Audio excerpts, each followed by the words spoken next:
गिरिराज धरण की श्री वल्लभाधीश की श्री गोसाई जी परम दयाल की श्याम सुंदर श्री अम्मे महारानी की जय। काशी विश्वनाथ भगवान की जय। गौरा महारानी की जय। गणेश जी महाराज की जय। सरस्वती मात की जय। खेड़ापति सरकार की जय। कुबेरेश्वर महादेव की जय। महाकालेश्वर भगवान की जय। ओंकारेश्वर भगवान की जय। बांके बिहारी लाल की जय।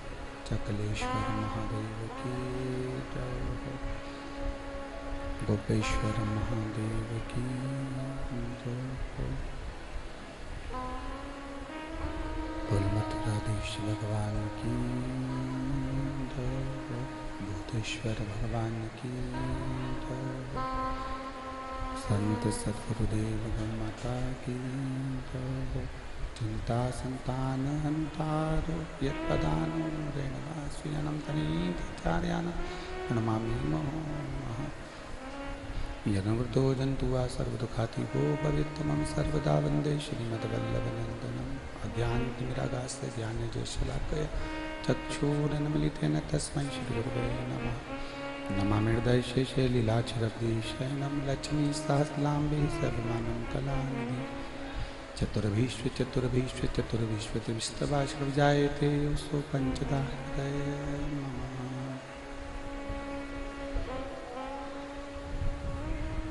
बोल विश्वनाथ भगवान की जय।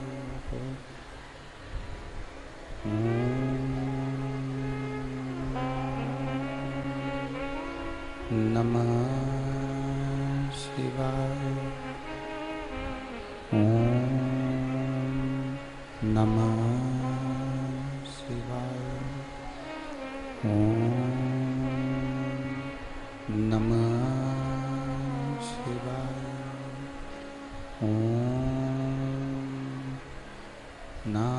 नमः शिवाय। नमः शिवाय।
Gora Namah Shivaya.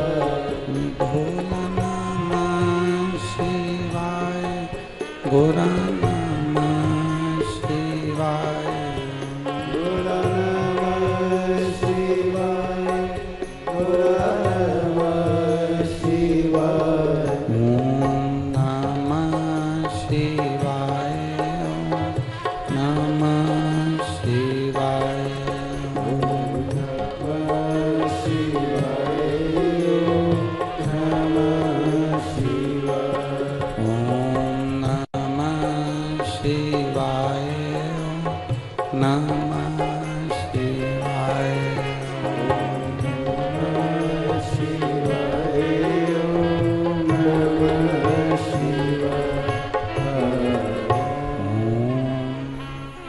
नमः शिवाय। ओम नमः शिवाय। ओम नमः शिवाय। विश्वनाथ भगवान की जय। महाकालेश्वर भगवान की जय। ओमकारेश्वर भगवान की जय। चकलेश्वर महादेव की जय। गोपेश्वर महादेव की जय। भूतेश्वर महादेव की जय। वृंदावन बिहारी लाल की जय। कुबेरेश्वर महादेव की जय। हर हर महादेव। हर हर महादेव। हर हर महादेव। हर काशी विश्वनाथ ओगरदानी प्रकालदर्शी कैलाशी अविनाशी भगवान शिव, जिनकी पुनित पावन पवित्र शिव महापुराण की कथा श्रवण करने का सौभाग्य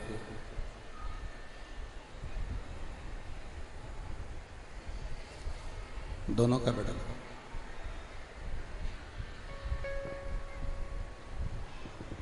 भगवान देवाधिदेव महादेव की कृपा से, करुणा से भगवान शिव की पवित्र पुण्यमय आनंदमय शिव महापुराण की कथा श्रवण करने का सौभाग्य प्राप्त हुआ है। भगवान देवाधिदेव महादेव त्रिकालदर्शी कैलाशी अविनाशी भगवान शिव, जो संपूर्ण विश्व का कल्याण करने वाले हैं, संपूर्ण जगत का उद्धार करने वाले हैं।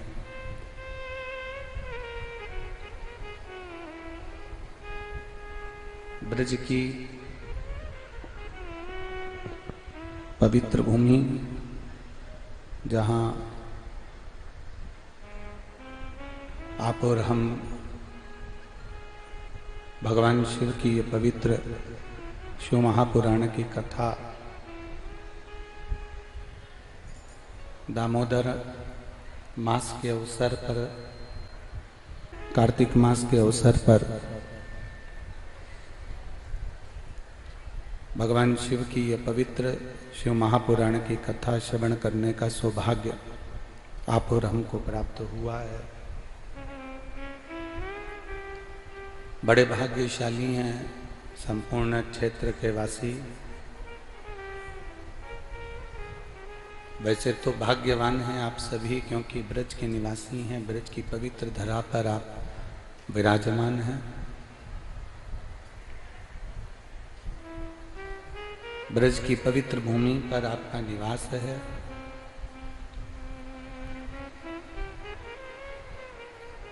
पर ये दामोदर मास के अवसर पर, ये कार्तिक मास के अवसर पर जो ये पवित्र शिव महापुराण की कथा आप सुन रहे हैं, श्रवण कर रहे हैं, एक जीवन का सुख देने वाली है, एक जीवन का आनंद देने वाली है। कथा के मुख्य यजमान आयोजक परिवार श्री सुभाष चंद्र अग्रवाल जी बासैया, श्रीमती रेणु अग्रवाल जी, श्री सौरभ अग्रवाल जी, बांसैया श्रीमती सोनल अग्रवाल जी एवं समस्त शिवभक्त परिवार कौशिकला जिला मथुरा जो इस पवित्र शिव महापुराण की कथा का आयोजन करवाए हैं। एक बार श्री सुभाष चंद्र जी के लिए, श्री सौरभ जी अग्रवाल जी के लिए जोरदार ताली बजाकर स्वागत वंदन अभिनंदन।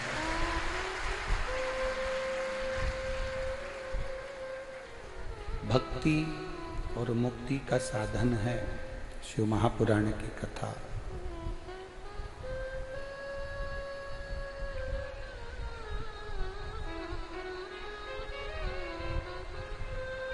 कहते हैं मुक्ति को ढूंढने के लिए अगर निकल रहे हो, मुक्ति को ढूंढना है तो उसके लिए सबसे मूल है, सबसे प्रबल है, सबसे प्रथम है आपकी भक्ति।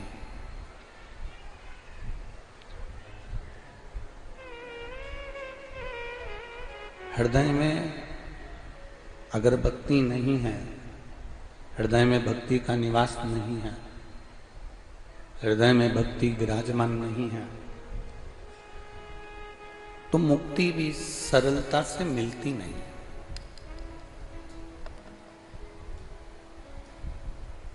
अब वो भक्ति, ईमानदारी से बोलो, ये ब्रज में कुछ मंदिर ऐसे हैं जहां पर भगवान कृष्ण के मोर पंख की पूजन होती है।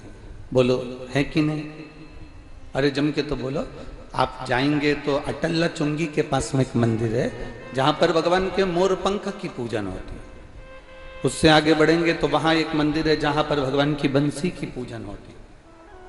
अब आप लोग मथुरा में या वृंदावन में कभी गए हों, वृंदावन की अटल्ला चुंगी के पास में आप लोग पहुंचे हों, तो ऐसे ऐसे मंदिर हैं जहां भगवान के मोर पंख की पूजन हो रही है, जहां भगवान की बंसी की पूजन हो रही है, जहां भगवान के सुंदर छड़ी की पूजन हो रही है, जहां भगवान के सुंदर वस्त्र की पूजन हो रही है। सांप अगर निकलता है तो लोग उसकी भी पूजन करते हैं क्योंकि वो भगवान शंकर के आभूषण हैं। डमरू मिलता है तो हम डमरू की पूजन करते हैं क्योंकि वो भगवान शंकर के हाथ में रखा हुआ है। त्रिशूल मिलता है तो त्रिशूल की पूजन करते हैं क्योंकि त्रिशूल भगवान के हाथ में है।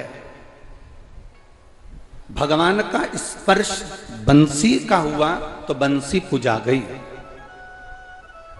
भगवान का स्पर्श मोरपंख का हुआ तो मोरपंख पूजा गया। भगवान का स्पर्श छड़ी का हुआ तो छड़ी पूजा गई। भगवान का स्पर्श पीतांबर पर हुआ तो पीतांबर पूजा गया। भगवान का स्पर्श सांप पर हुआ तो सांप पूजाने लगा। डमरू का स्पर्श हुआ भगवान का तो डमरू पूजाने लगा। त्रिशूल का स्पर्श हुआ भगवान का तो त्रिशूल पूजाने लगा। शिव महापुराण की कथा कहती है भगवान के करीब में बंसी आई तो बंसी पूजा गई। भगवान के करीब में मोर पंख आया तो मोर पंख पूजा गया। भगवान के करीब में पीतांबर आया तो पीतांबर पूजा गया। भगवान के करीब में जब मोर पंख बंसी जो जो भगवान के करीब में आया वो पूजा गया। भगवान के करीब में सांप आया, सांप पूजा गया। भगवान के करीब में डमरू आया, डमरू पूजा गया। भगवान के करीब में त्रिशूल आया, त्रिशूल पूजा गया। और भगवान के करीब में जब एक इंसान आ जाता है तो इंसान भी पूजा जाता है।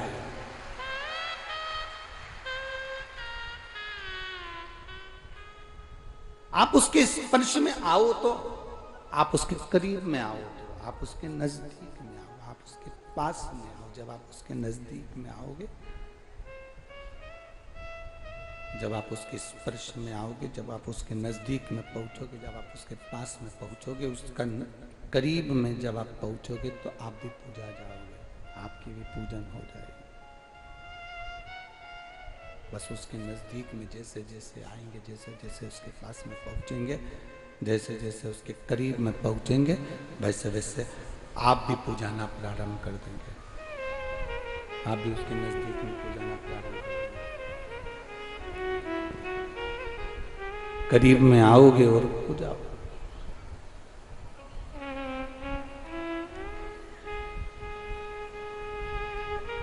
हम क्यों कहते हैं, सभी लोग मना करते हैं आप लोगों को कि शंकर भगवान के शिवलिंग का स्पर्श मत करो। बहुत बहसबाजी होती है, बड़े बड़े लोग उस टीवी पर बैठकर डिबेट करते हैं। कोई कोई यूट्यूब पर अपना अपना विचार डाल देता है, कोई फेसबुक पर, कोई इंस्टाग्राम पर अपने अपने विचार डाल देते हैं। शंकर जी का शिवलिंग छूना चाहिए, नहीं छूना चाहिए। कोई बड़े बड़े बहुत विद्वान कोई कहेगा छुओ, कोई कहेगा नहीं छुओ, कोई कहेगा ऐसा करो, कोई कहे वैसा करो। कई लोग विरोध भी करेंगे कि शंकर जी पे चढ़ा हुआ जल मत पियो, कोई कहेगा शंकर जी का शिवलिंग का स्पर्श मत करो, कोई कहेगा बेलपत्री चढ़ी हुई ना खाओ। ये आपके ऊपर निर्भर करता है। जिसने पुराण नहीं पढ़ी वो संकोच करेगा, जिसने शिव महापुराण को, लिंग पुराण को, नर्मदा पुराण को, स्कंद पुराण को जिसने दिल से एक बार भी पढ़ लिया वो कभी विचार नहीं करेगा। क्योंकि हर पुराण में, चाहे शिव पुराण हो, लिंग पुराण हो, नर्मदा पुराण हो, स्कंद पुराण हो, प्रत्येक पुराण में लिखा है कि शंकर भगवान पर चढ़े हुए जल का जो आचमन कर लेता है वो 3 तापों से दूर हो जाता है, उसके कष्ट दूर हो जाते हैं। एक दवा वो होती है जो तुम खुद अपने मन से खरीद कर खा लेते हो, और एक दवा वो होती है जो डॉक्टर लिखता है, उस लिखी हुई दवा को खाते हो। बाजार से अपने मन से ली हुई दवा खाओगे तो किडनी और लीवर ये दोनों उस दवाई से डैमेज होते चले जाते हैं, क्योंकि तुम अपने मन से लेकर खा रहे हो। आप भी इस कथा को अपने अंदर धारण कर रखना। वेद व्यास जी ने जो लिखा, पुराणों में, शास्त्रों में, वेदों में जो वर्णन किया, उसको पढ़कर लेओगे तो कभी भी डैमेज नहीं होगे, और ये दुनिया के कहने पर लोगे तो डैमेज हो। वेद व्यास जी जो लिख रहा है, इन शास्त्रों में वेद व्यास जी ने जो वर्णन किया, अगर उसके अनुसार हम चलेंगे तो हमारी जिंदगी सार्थक होगी। लोग हमसे कहते हैं गुरुजी आप कहते हो शंकर जी पे चढ़ा हुआ जल पीना चाहिए, आप कहते हो शंकर जी पे चढ़ी हुई बेलपत्र खाना चाहिए, ये कहीं हमारे शास्त्रों में वर्णन है? हम कहते हैं एक बार दिल से कौमार खंड को पढ़िए, एक बार दिल से पार्वती खंड को पढ़िए, एक बार दिल से शिव महापुराण के विद्येश्वर संहिता को पढ़िए। आपको ज्ञात हो जाएगा कि शंकर जी पे चढ़ी हुई बेलपत्र की महत्वता क्या है। आपको ज्ञात हो जाएगा शंकर जी पे चढ़े हुए जल की महत्वता क्या है। एक पत्र आया है, देखिए।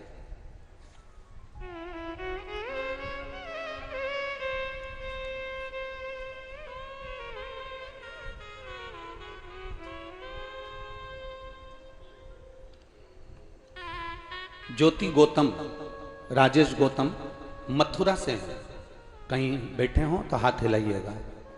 ज्योति गौतम, राजेश गौतम मथुरा से हैं, कहीं बैठे हो तो हाथ हिलाइएगा। जहां भी बैठे हो अपने दोनों हाथ हिलाइएगा। ज्योति गौतम, राजेश गौतम मथुरा। मोबाइल नंबर ये है, तेरी कृपा बिना ना हिले एक भी अणु, लेते हैं श्वास तेरी कृपा से तनु तनु। गुरुदेव, मेरा नाम ज्योति गौतम है, मेरे पति का नाम राजेश गौतम है। हमारी शादी गुरुदेव 20 साल पहले हुई थी। गुरुदेव 1 दिसंबर 2022 को 2002 को मेरी शादी हुई है। गुरुदेव 1 दिसंबर 2002 को मेरा शादी हुआ, और मेरे यहाँ 20 साल से कोई औलाद नहीं थी गुरुदेव। और गुरुजी जब शादी हुई उसके बाद से मेरा गर्भ नहीं ठहरा, ना मुझे संतान की प्राप्ति हुई। सारे मथुरा के डॉक्टर, आगरा के डॉक्टर, दिल्ली के डॉक्टर सबको दिखा लिया, पर इन 20 वर्षों में, 20 साल में कोई औलाद की प्राप्ति नहीं हुई। तब 2022 में आपकी कथा सुनी, और मेरे पति ने मुझसे कहा कि अगर वो सियोर वाला महाराज इतने प्रमाण देकर बात करता है तो तू सफेद आंकड़े की जड़ अपनी कमर में तुमरुका जी का नाम लेकर बांध, और शंकर जी के मंदिर अपन दोनों पति पत्नी रोज जल चढ़ाने चलते हैं। अब डॉक्टर के दरवाजे पर नहीं, अब शिव के दरवाजे पर जाएंगे। और अपन भी ब्रज की रज में रहते हैं। मैंने कई बार सुना है कि ब्रज की रज के जो महादेव हैं वो भी साधारण नहीं। चलो अपन चलते हैं। हम दोनों पति पत्नी ने शंकर के मंदिर जाना प्रारंभ करा। गुरुदेव 20 साल शादी के हो गए थे, डॉक्टरों के चक्कर खूब लगा लिए, संतान नहीं हुई। 1 महीना निकल गया, पत्नी बोली गुरुजी तो बोले थे कि 3 महीने में रिजल्ट आ जाएगा, 2 महीना, 3 महीना, 4 महीना, 5 महीना निकल गए पर संतान की प्राप्ति नहीं हुई, गर्भ नहीं ठहरा। गुरुदेव मेरा विश्वास हारने लगा पर मेरे पति का विश्वास नहीं हारा। मेरे पति ने कहा अब अपन दोनों मिलकर पशुपति व्रत करते हैं, तुम्हारा प्रसाद बनाना, मैं मेरा प्रसाद बनाऊंगा, तुम भी दिए लेकर चलना, मैं भी दिए लेकर चलूंगा, मैं भी मंदिर जाऊंगा, तुम भी जाना। मैंने अपने पति से कहा लोग हंसेंगे, तुम थाली लेकर मंदिर जाओगे। पत्नी कहती है, तो पति कहता है कि चिंता मत करो, मेरा बाबा खाली झोली नहीं रखता। गुरुदेव कुछ ही समय निकला, पशुपति व्रत का दूसरा सोमवार था और बाबा की कृपा से मेरी पत्नी के गर्भ में, मेरे पत्नी के पेट में दर्द होना प्रारंभ करा। डॉक्टर को दिखाया, उसका गर्भ ठहर गया। 14 बाबा की कृपा से 25 अप्रैल 2023 को बाबा ने कृपा करी और मेरे घर में पुत्र रत्न की प्राप्ति 20 साल के बाद हो। आए हैं क्या? कहीं बैठे हैं? अच्छा, तीसरी वाली है लेडी। अच्छा हाँ ठीक है, हाथ हिला दो एक बार। बच्चे को लाए हो, थोड़ा सा ऊंचा कर दो अगर लाए हो तो। हाँ ऊंचा करो उसको। ये 20 वर्ष के बाद बाबा ने दिया है, उसका फोटो हमारे पास में यहाँ है, आप एलईडीओं पर देख सकते हैं। हाँ एक बार बच्चे को ऊंचा कर दो। हाँ एक बार ऊंचा करिए उसको। हाँ हर हर महादेव। 20 वर्ष के बाद वो देता, क्यों ना देगा? बेटी है। शंभु शरणे मांगू घड़ी दुख दया करी।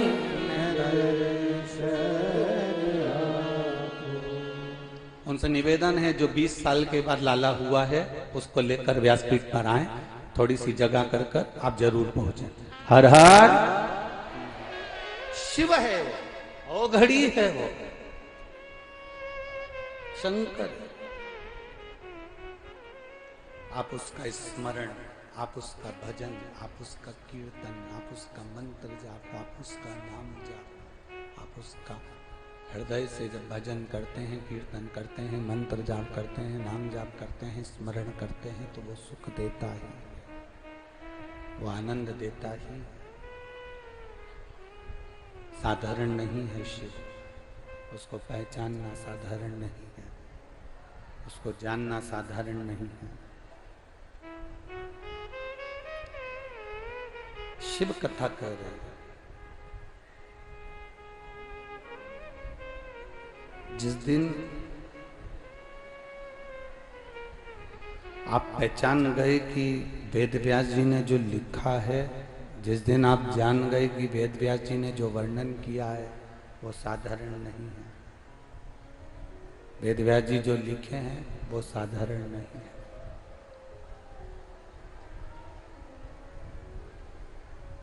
वेद व्यास जी ने जो लिखा वो साधारण नहीं है।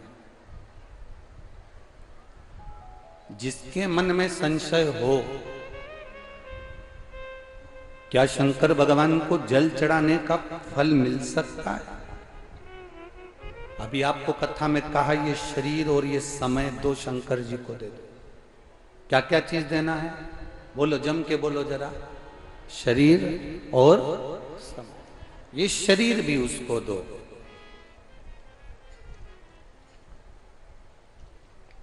खुद की चीज होती है ना, तो उसका लोग सही तरीके से उपयोग करते।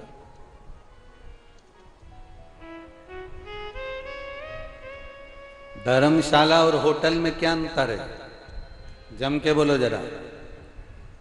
धर्मशाला और होटल में क्या अंतर है? धर्मशाला में व्यक्ति जहां चलता है वहीं पान थूक देता है। धर्मशाला का प्रयोग लोग धर्मशाला के माध्यम से करते हैं और होटल का प्रयोग नहीं साहब, 2000 रुपए का रूम है, जरा सा भी कहीं इधर उधर पाए गए तुरंत 500 रुपए लिए जाएंगे, 1000 रुपए लिए जाएंगे, 2000 रुपए लिए जाएंगे। व्यक्ति को भय लगता है गलती हो गई, कोई चीज टूट गई, बेकार हो गई, 1000-2000 रुपए देना पड़ेगा, पैसा देना पड़ेगा। इसलिए लोग होटल का रूम सावधानी से प्रयोग करते हैं और धर्मशाला का रूम ऐसे ही प्रयोग करते हैं।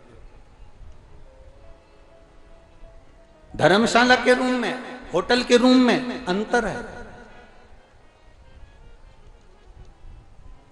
जिस दिन आपने शरीर और समय शिव को दे दिया, तुम्हारा नहीं रहा, उसका हो गया।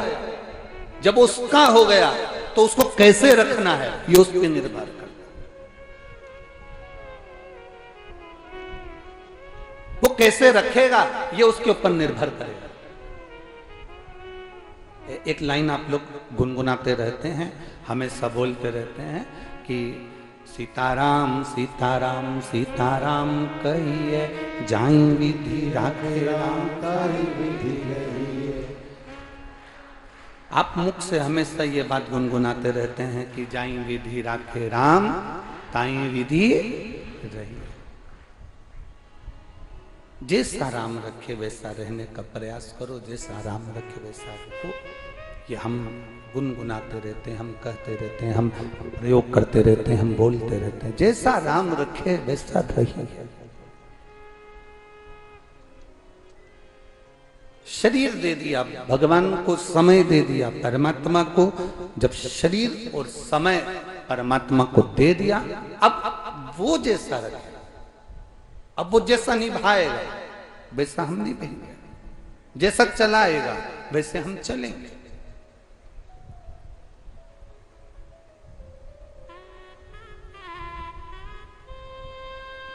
इस पंडाल में एक माँ बैठी हुई है जिसके बहुत समय के बाद तो बच्चा हुआ, और बच्चा जब गर्भ में आया तो डॉक्टर ने कह दिया उस माँ से कि तेरे बच्चे के पेट में और तेरे बच्चे के सिर में 9 mm की गठाने हैं। इसी पंडाल में बैठी, कहीं हम पत्र ढूंढे, अगर वो यहाँ हो तो निवेदन है कि वो खड़ी हो सकती है।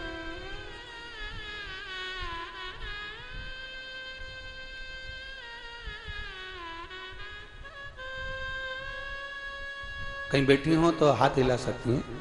जिसके बच्चे के पेट में और सिर पर गठान थी गर्भाशय में।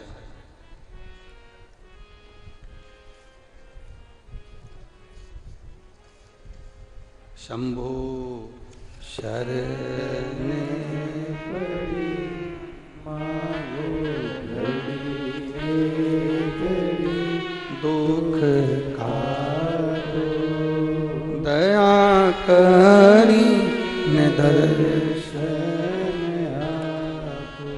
मैं विनीता देवी नई दिल्ली सोनिया बिहार की रहने वाली हूँ। कहीं बैठी हो तो हाथ हिला सकती हूँ। मैं विनीता देवी नई दिल्ली, मेरा मोबाइल नंबर ये है। मैं नई दिल्ली सोनिया बिहार की रहने वाली हूँ। गुरुजी शिव का मैं क्या वर्णन करूं? कहीं बैठी हो तो हाथ हिला सकती हैं। सोनिया बिहार नई दिल्ली। मैं क्या वर्णन करूं? मेरी बहू प्रीति 5 महीने की गर्भवती थी। घर में सब दूर बड़ी खुशी थी कि इतने समय के बाद उसका गर्भ ठहरा है और 5 महीने का उसका गर्भ है। डॉक्टर के पास परामर्श के लिए अल्ट्रासाउंड कराया। अल्ट्रासाउंड की रिपोर्ट आप लोग हमारे साथ में पत्र टीवी के माध्यम से पढ़ सकते हैं। डॉक्टरों के परामर्श से अल्ट्रासाउंड कराया। जब अल्ट्रासाउंड की रिपोर्ट आई उसमें बच्चे के सर में गांठ और पेट में भी गांठ है। डॉक्टरों का कहना है बच्चा खराब है, इसको गिरा दो, इस बच्चे को ना रखा जाए, ये बच्चा गिरा दीजिए, ऑपरेशन करा दो।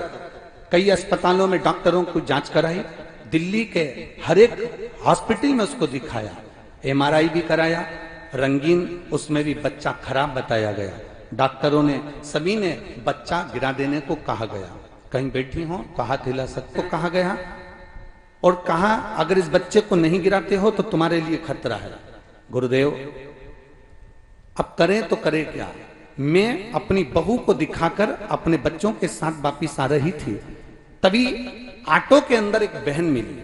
उसने कहा जीजी क्या बात है, क्यों रो रही है तुम्हारी बहू? उसने कहा मेरे बच्चा, इसके गर्भ में बड़ी मुश्किल से तो संतान आई और डॉक्टर के अनुसार इस बच्चे के सिर में भी गठान और पेट में भी गठान है, ये बच्चा गिराने को बोला है। उस महिला ने कहा तुम शंकर जी पे चढ़ी हुई एक बेलपत्र रोज चढ़ाओ और रोज इस बहू को खिलाओ। शिव जी के ऊपर 1 लोटा जल चढ़ाओ, श्री शिवाय नमस्तुभ्यम का जाप करो। बाबा चाहेगा तो बाबा संतान अच्छी देगा, आप चिंता मत करो। और अगर गिराना है बच्चा तो गिरा दो। हमने बेलपत्र चढ़ाना शिव जी पर चालू करा, बहू को खिलाना प्रारंभ करा। कराते कराते 7 महीने निकल गए, 8 महीने निकल गए, हमने उस बच्चे को नहीं गिराया। 8 महीने बाद हमने वापस अल्ट्रासाउंड कराया तो डॉक्टर ने कहा इस बच्चे को ना पेट में गठान है ना सिर में गठान है। आज हम बच्चे को लेकर आए हैं, बच्चा और जच्चा दोनों ठीक हैं। ये शिव तत्व है, वो घड़ी है, ये शंभु, ये शंकर, ये शिव है। कहीं बैठी हो तो अपने बच्चे को थोड़ा सा ऊंचा कर कर दिखा सकती हैं। शिव तत्व इसी को कहते हैं, शंभु लव।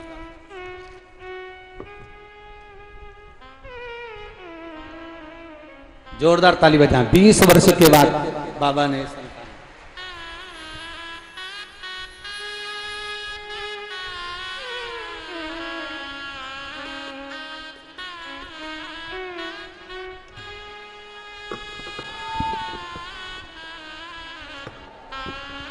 ब्रज के हैं।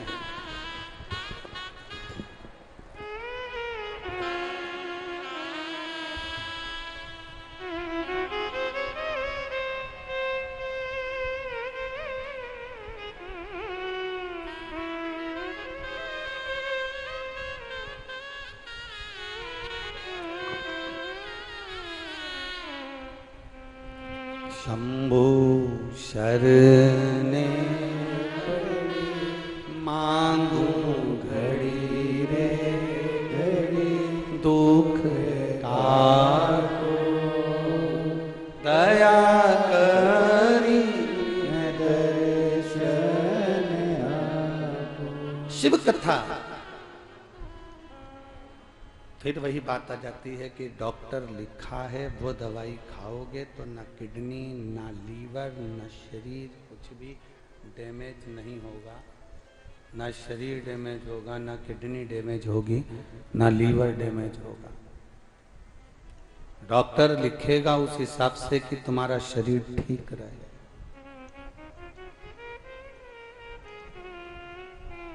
खुद के मन से खाओगे तो उसका कोई महत्व नहीं। खुद के मन से खाया तो हम उसकी महत्वता नहीं कर सकते कि उससे कोई तुम्हारे शरीर में दिक्कत होगी कि नहीं होगी।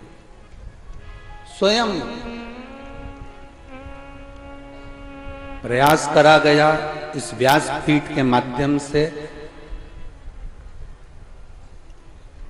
कई वर्षों से जो ये शिव महापुराण की कथा आप लोग श्रवण कर रहे हैं टीवी के माध्यम से, लोग पूछते हैं कि पंडाल में आने के बाद लोग घर जाते हैं तो बाबा ऐसा क्या कर देता है कि लोगों के पत्र व्यासपीठ पर आ जाते हैं।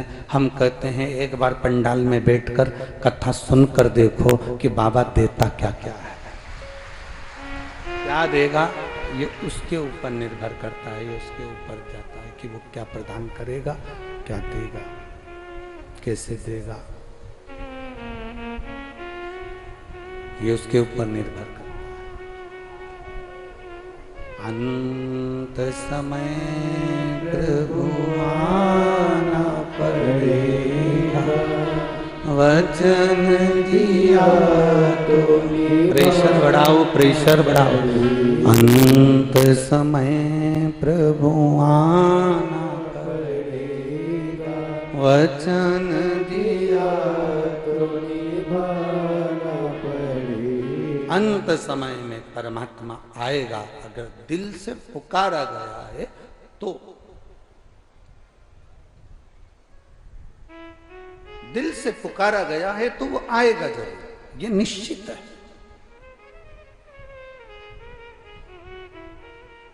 शिव कथा। बिछिया डब्बी में रखा हुआ अच्छा लगता है कि पांव की उंगली में पहना हुआ अच्छा लगता है? बोलो बोलो री जी, ओ ब्रज की जी हो, हाँ बोलो। बिछिया, बिछुड़ी, बिछवा डब्बी में रखा हुआ अच्छा लगेगा कि पांव की उंगली में पहना हुआ अच्छा लगेगा? पांव की उंगली में पहना हुआ अच्छा लगता है। उससे यह मालूम पड़ता है कि आप सौभाग्यवती हो, आप सौभाग्यशाली हो, सौभाग्यवती हो। आपके पांव की उंगली में वो बिच्छुआ पड़ा हुआ, आपकी पांव की उंगली में वो बिच्छुड़ी पड़ी हुई है। उससे यह मालूम पड़ता है कि आप सौभाग्यशाली हो, आप सौभाग्यवती हो। उसमें आपकी सुंदरता भी पड़ती है। वो डब्बी में अच्छा नहीं लगेगा, वो डब्बी में श्रेष्ठ नहीं लगेगा, उसमें डब्बी में उसकी सुंदरता नहीं आएगी। सुंदरता बिच्छुए की, बिच्छुड़ी की सुंदरता पांव की उंगली में। बिच्छुड़ी की सुंदरता पांव की उंगली में। उससे मालूम पड़ता है कि तुम सौभाग्यशाली हो, सौभाग्यवती हो। बिच्छुए की सुंदरता पांव की उंगली में होती है और उससे मालूम पड़ता है कि सौभाग्यवती हो। उसी तरह इस शरीर की सुंदरता घर में पड़े रहने से नहीं होती है। शरीर की सुंदरता पलंग पर पड़े रहने से नहीं होती है। तुम्हारे घर में तुम्हारा बेटा, तुम्हारे घर में तुम्हारा पति, तुम्हारे घर में तुम्हारी पत्नी, तुम्हारे घर में तुम्हारा ससुर, तुम्हारे घर का कोई व्यक्ति पलंग पर पड़ा हुआ है और घर में पलंग पर केवल पड़ा ही रहता है। जब देखो जब पड़ा ही मिलता है तो तुम्हें अच्छा लगेगा क्या? जम के तो बोलो जरा, नहीं लगेगा। बिच्छुआ, बिच्छुड़ी डब्बी में अच्छी नहीं लगती, पांव की उंगली में अच्छी लगती है और उससे मालूम पड़ता है कि ये सौभाग्यशाली है। उसी तरह ये शरीर पलंग पर पड़ा हुआ, घर में पड़ा हुआ, दुकान पर पड़ा हुआ, चौराहे पर पान की दुकान पर खड़ा हुआ, या हॉस्पिटल में पड़ा हुआ, होटलों पर पड़ा हुआ, कहीं अच्छा नहीं लगता। ये शरीर एक जगह पर अच्छा लगता है, अगर वो कथा के पंडाल में पड़ा हुआ है और बैठा हुआ है तो अच्छा लगता है। ये शरीर मंदिर में पड़ा हुआ है, मंदिर में खड़ा हुआ है तो अच्छा लगे।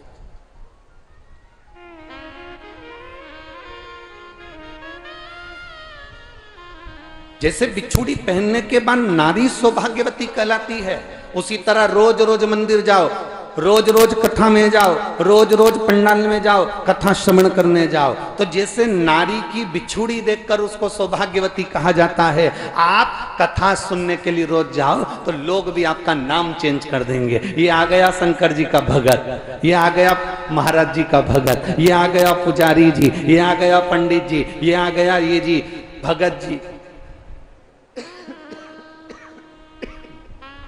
लोग आपका नाम चेंज कर।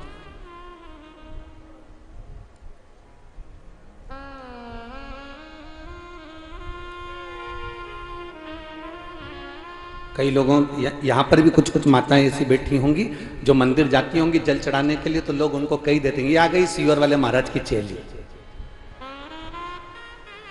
बैठी है क्या ऐसी है? तो उनको लोग कही देते हैं ये आ गई सीवर वाले महाराज की चेली। और कई कई तो पतियों भी कह देते, देख तू बार बार सीवर वाले महाराज कुछ बता देता और तू करने बैठ जाती है। पागल मागल हो गई है क्या? पीछे आवाज नहीं है, पीछे आवाज नहीं है बाबू, इधर साइड, इधर इधर कह दे रहे उससे महाराज। अब बिच्छुड़ी पहन लेने पर मालूम पड़ जाता है कि आप सौभाग्यवती हो। डब्बी में बिच्छुड़ी अच्छी नहीं लग रही है, पांव में अच्छी लग रही है। चौराहे पर खड़े हुए आप अच्छे नहीं लग रहे हो, पलंग पर पड़े हुए आप अच्छे नहीं लग रहे हो। 24 घंटे घर के पलंग पर पड़े रहो तो अच्छे नहीं लग रहे हो। आप जब कथा के पंडाल में जाएं, शिव के द्वार पर जाएं, शंकर जी को एक लोटा जल समर्पित करने के लिए जाएं, तब समझना कि आप शंकर के हो गए। ये शरीर और समय ये तुमने शिव जी को दे दिया, अब शरीर और समय शिव का हो गया तो वो उसको साध लो, फिर वो साध लो, उसको साध लो।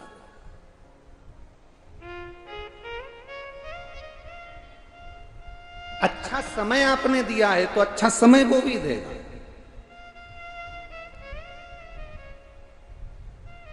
ब्रह्मा जी का सिर कट गया तो ब्रह्मा जी ने क्या झूठ बोलना छोड़ दिया था? कटा हुआ सिर ब्रह्मा जी का लुढ़कता लुढ़कता लुढ़कता गया, और कटा हुआ सिर जब लुढ़कता गया तो कर्मनाशा नदी प्रकट हो गई। परंतु उस मुख ने भी झूठ बोलना बंद नहीं करा। क्यों? क्योंकि ये जो झूठ बोलने का क्रम है ये ब्रह्मा के मुख में आ चुका था, ये बुद्धि में बैठ चुका था। अच्छी आदत बच्चों को सिखाना पड़ती है, बुरी आदत बच्चों को सिखाना नहीं पड़ती, अपने आप आ जाती है। अच्छी आदत बच्चों को सिखाना पड़ेगी। बेटा दूध पिया करो, बेटा जाओ पढ़ाई करा करो, बेटा चलो मम्मी को प्रणाम करो, पिताजी को प्रणाम करो, चलो मंदिर जाओ, एक लोटा जल उठाओ, शंकर जी को चढ़ा के आओ, चलो दादाजी आए उनको दंडवत करो, प्रणाम करो, बेटा झूठ मत बोलो, बेटा ऐसा मत करो। अच्छी आदत बच्चों को डालना पड़ेगी, अच्छी आदत बच्चों को सिखाना पड़ती है।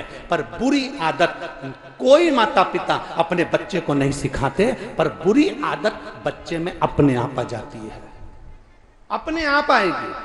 उस बच्चे को झूठ बोलने की आदत कभी मां नहीं डालती, परंतु अपने आप आ जाती है। बच्चे को गलत करने की आदत मां नहीं डालती, अपने आप आ जाती है। बच्चों में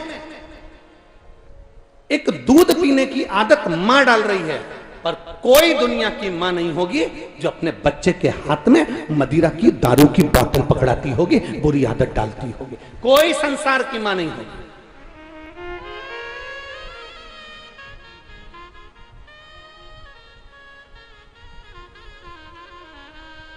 कितना कितना विचित्र। अभी एक बार कहीं कथा चल रही थी और वहां पर कोई शंकर भगवान की कोई यात्रा जा रही थी। उस यात्रा में गाना बज रहा था कि भोला भांग तुम्हारी मैं घोटत घोटत हारी। वहाँ भजन वो गाड़ी में वो डीजे में गाना चल रहा था और लोग उसको नाच रहे थे और गा रहे थे। और फिर बाद में एक दूसरा कोई गाना आया कि पार्वती जी भांग घोट के शंकर जी को पिला रही हैं। अरे भैया, मेरी माता पार्वती इस पृथ्वी पर निवास करती है। मेरी माता पार्वती वो भी स्त्री है, मेरी माता पार्वती वो भी नारी है। मेरे भारत की नारी अपने पति को जब तंबाकू खाने नहीं देती तो माता पार्वती क्या भांग घोट कर देगी?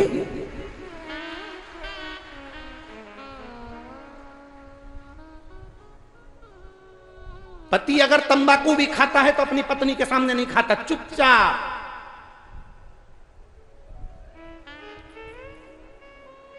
चुपचाप।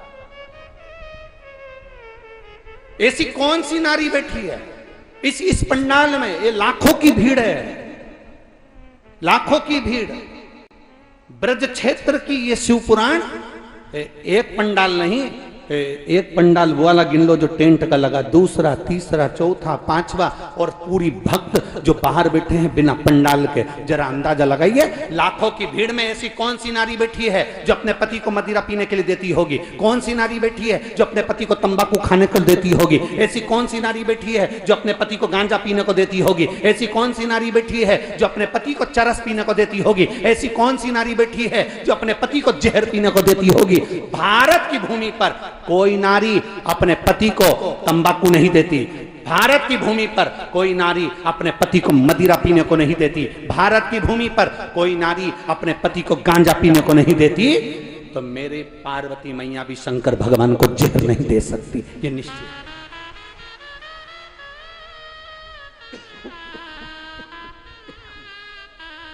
पार्वती जी भी नहीं दे सकती। गलत फहमी में जी रहे हो आप कि शिव जी नशा करते हैं या भगवान शंकर नशे में डूबे रहते हैं या भगवान शंकर नशा करते हैं। बहुत गलत फहमी में जी रहे हो। शिव का नशा क्या है? काम बन के कामेश्वर महादेव के मंदिर जाना और वहां की पूरी लीला का स्मरण करना। कौन कौन गया है कामवन?